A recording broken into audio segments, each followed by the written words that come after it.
Kalau hatimu gelap, cahaya tidak bisa masuk. Lah hubungannya apa guru? Karena bi'annal ilma nurun.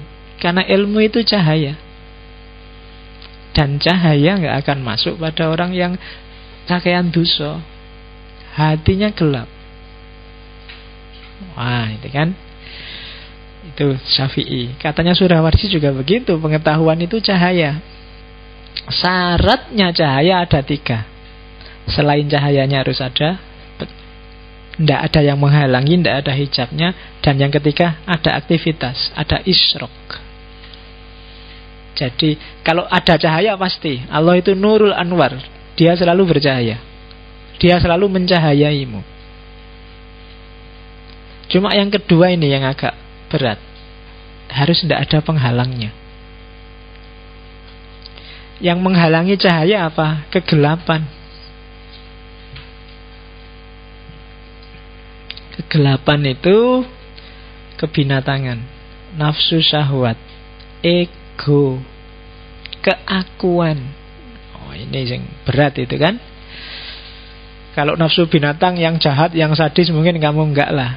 Syahwat kadang-kadang muncul, kadang-kadang ego juga gitu. Kalau keakuan itu yang agak berat. Ya, aku itu kan, kamu kan selalu masih gampang dibohongi oleh keakuan. Masih suka selfie di Facebook, masih suka, itu kan keakuan kan?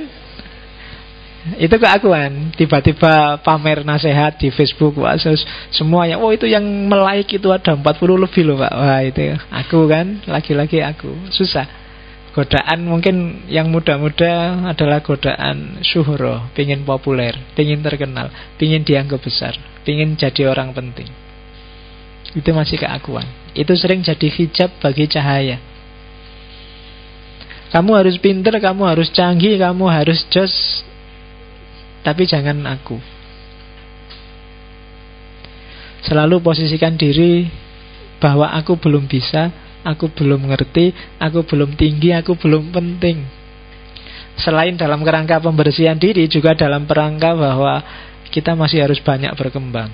Begitu kamu merasa aku sudah penting, aku sudah cakep, aku sudah jos, aku sudah pinter, biasanya mandek. Karena sudah. Jangan sudah, kamu harus belum. Saya sudah pinter kok Pak. Oh, itu alamat kamu mandek, tidak mau belajar lagi. Wong wis pinter. Saya sudah penting Pak, saya orang penting Pak, saya, nah, biasa gitu. Itu penghalang hijabmu dari Allah, dirimu sendiri, egomu, syahwat, nafsu, hasrat. Jangan salah, tidak ada jaminan yang rajin sholat, rajin puasa, rajin sholat malam itu bersih dari ini, dari syahwat, dari hasrat. Kadang-kadang saya ingin jadi wali Pak, poso, wiritan, sholat malam. Yang menghalangi apa? Hasratmu, ambisimu untuk jadi wali, kuwi yang jadi hijabmu dari Allah. Ya kan? Enak kelihatannya kalau jadi wali itu Pak, ngerti apa-apa, karamat, bisa jalan di atas air Pak, bisa kan, pikiranmu kan ngono. Kalau ada orang kesurupan iso nambani Pak. Kalau ada orang ya kan ambisimu kan gitu. Ndak, bukan itu wali. Satu ketika Abu Yazid Bustami dipuji sama muridnya. Wah, guru, sampean ini orang top pokoknya, lelaki sejati, jos. Ah, buktinya apa? Loh, sampean bisa jalan di atas air. Jawabannya apa itu? Ah, kalau cuma jalan di atas air, kayu, balok mbok lempar ke air juga bisa nyebrang, air nggak tenggelam. Muridnya muji lagi, loh, tapi sampean bisa jalan di atas angin, bisa terbang. Jawabnya Abu Yazid, burung juga bisa terbang.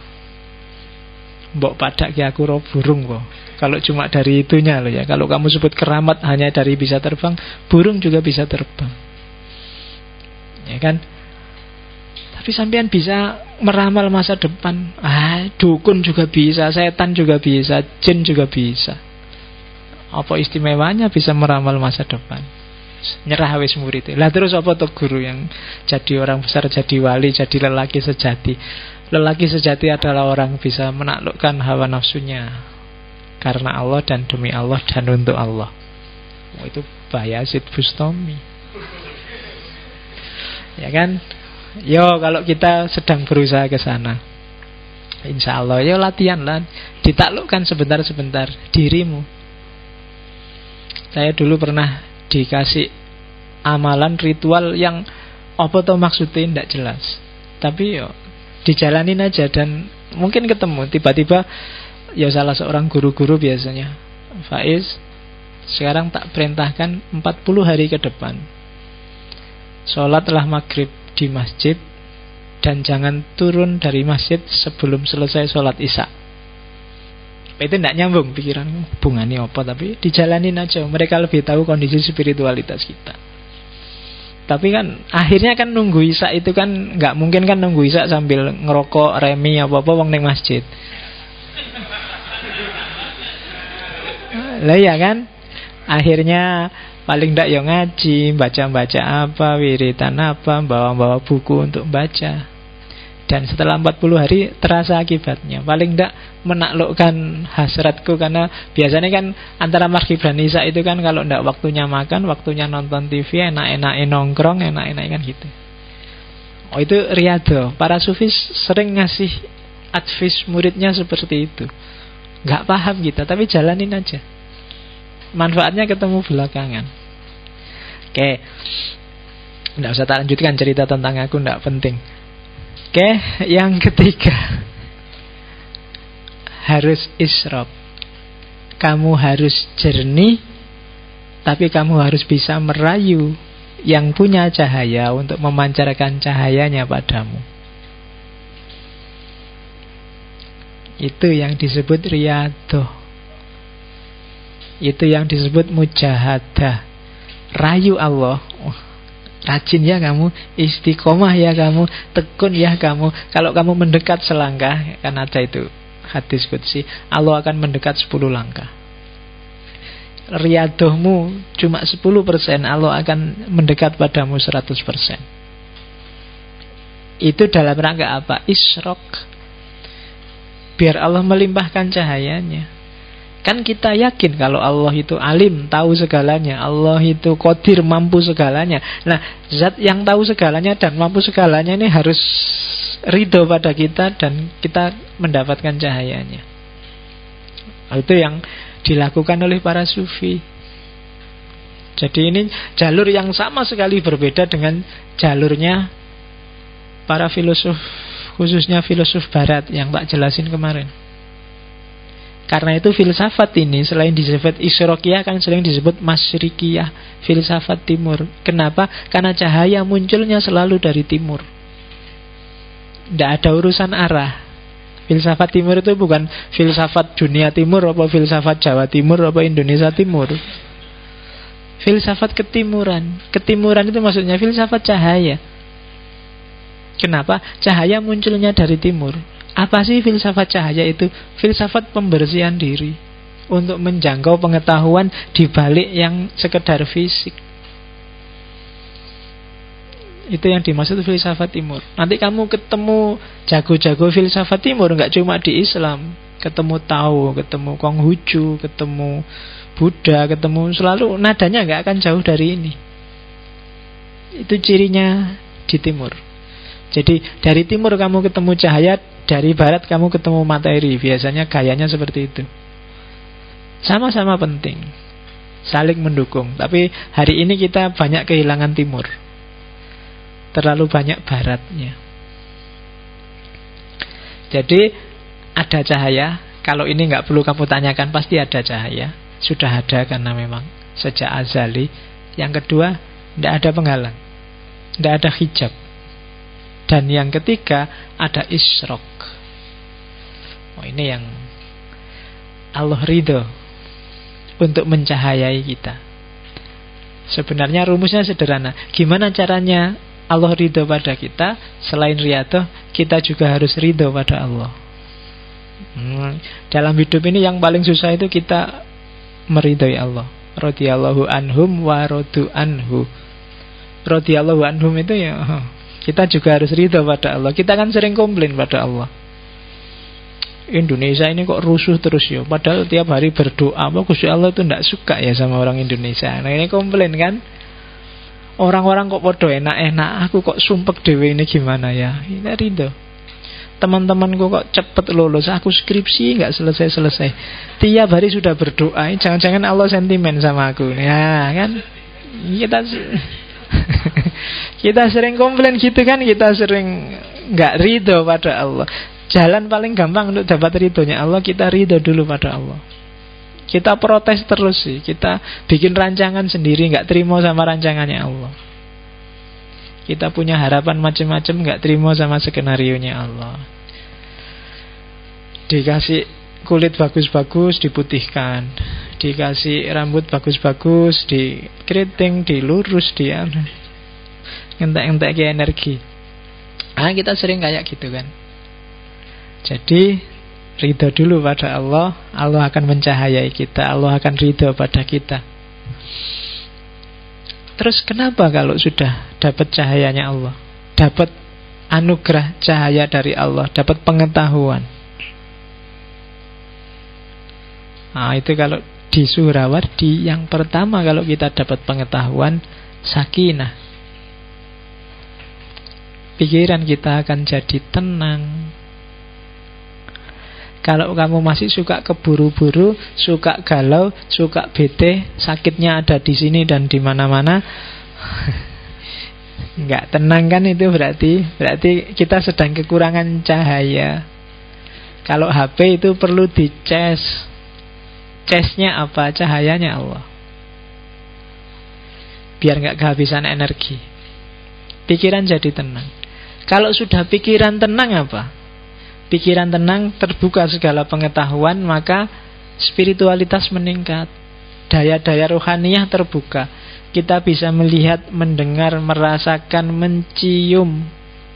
Maksudnya apa? Memahami segala sesuatu tanpa dunia, tanpa bantuan panca indera. Tidak cuma dunia yang kelihatan, juga dunia yang tidak kelihatan. Jadi melampaui materi, melampaui panca indera. Itu kalau dapat cahayanya Allah. Akalnya sudah nggak terbatas pada yang kelihatan lagi, tapi sudah bisa menjangkau yang tidak kelihatan. Banyak yang tidak kelihatan itu. Nggak cuma jin, setan, dan lain-lain. Masa depan juga tidak kelihatan. Yang disembunyikan orang juga tidak kelihatan. Teori yang tidak kamu pahami juga tidak kelihatan. Jadi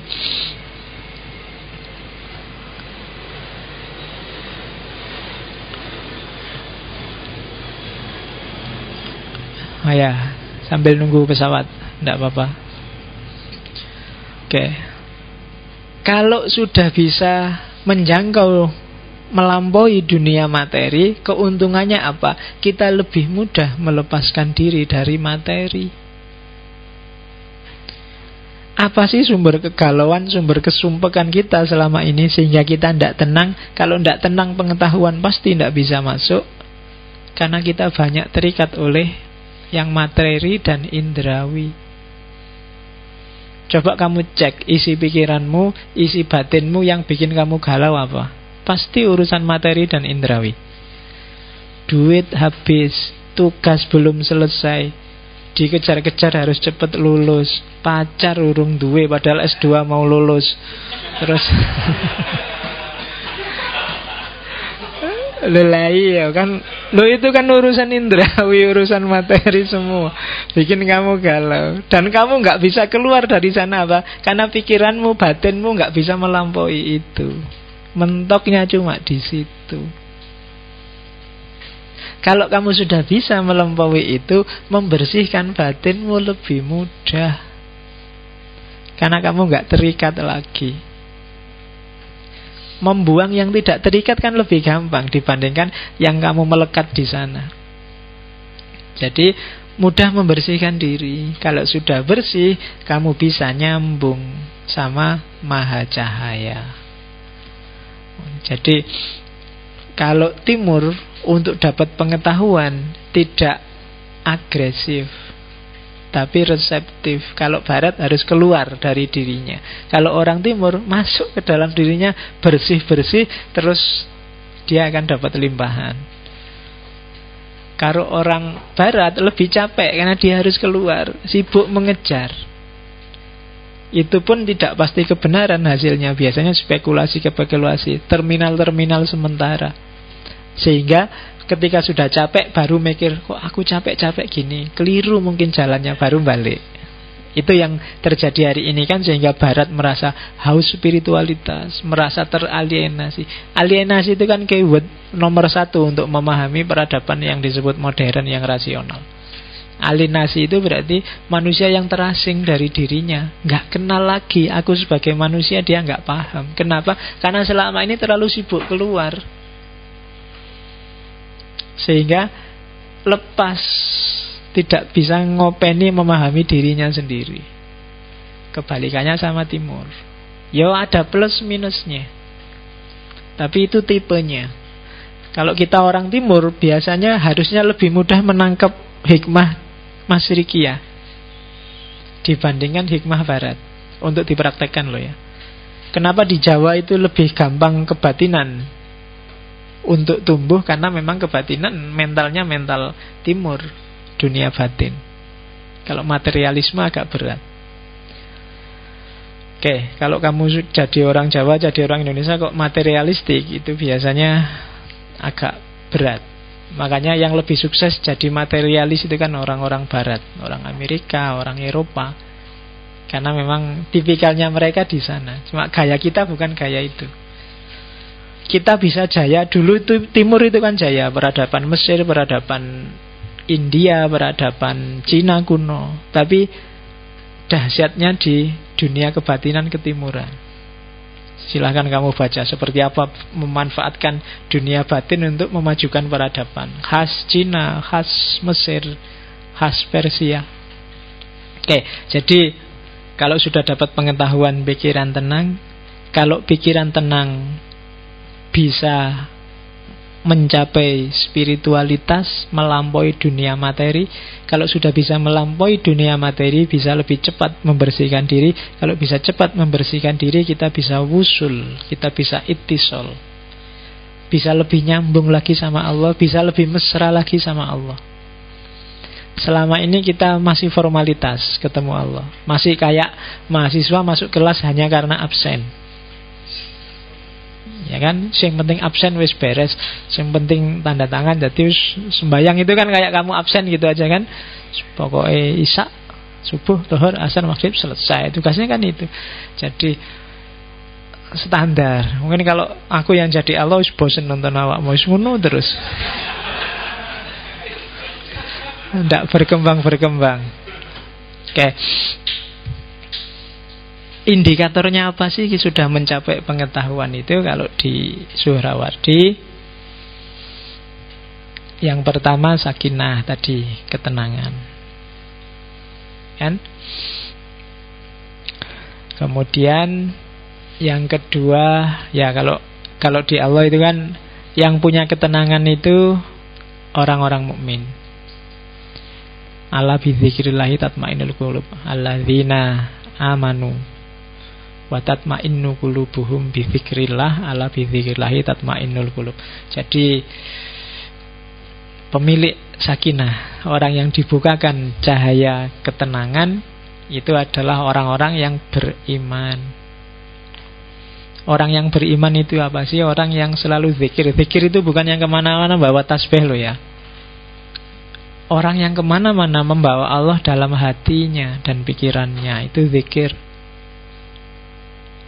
Orang yang kayak gini punya kans paling besar untuk mendapatkan cahayanya Allah. Dan di antara karomahnya Suhrawardi, kata sahabat-sahabatnya adalah Suhrawardi sudah mencapai level karomah, apapun yang dia inginkan akan terwujud. Itu Suhrawardi. Kenapa? Ya karena dia kemana-mana selalu membawa Allah. Cuma karena dia makomnya sufi, meskipun punya karomah kayak gini, ya ndak sakar PDW terus pingin makan apa, pingin lah itu nek kowe kan ngono. Iya. Pingin HP baru, ting, HP-nya baru, pingin kan gitu, bayanganmu kan ngono. Makanya kamu nggak dapat karomah yang semacam itu karena gawat. Begitu kamu dapat itu wis ciloko, mesti kan pakai sakarepmu dhewe. Kalau levelnya Suhrawardi meskipun punya itu ya dia nggak nyak-nyakan terus dipakai sakarepe dhewe kayak gitu. Pengin punya rumah besar, pengin punya istri cantik, pengin mesti kamu minta gitu terus kan. Dan itu disimbolkan dalam kisah 1001 malam itu kan. Kisahnya Aladin itu kan itu. Setiap orang sebenarnya mimpinya punya lampu kayak Aladin. Itu sebenarnya sindiran luar biasa pada keserakahannya manusia. Kamu kan seneng kalau punya lampu Aladin, tinggal digosok, jinnya datang, minta apa? Tinggal ngomong, ting, datanglah permintaanmu. Kan kamu mimpinya punya itu kan. Jadi punya 3 itu terus karepmu gitu. Itu sebenarnya sindiran. Jadi 1001 malam itu kan isinya sindiran-sindiran. Sama kayak Centini. Isinya sindiran-sindiran terhadap Muslim Jawa awal yang agak formalitas. Oke.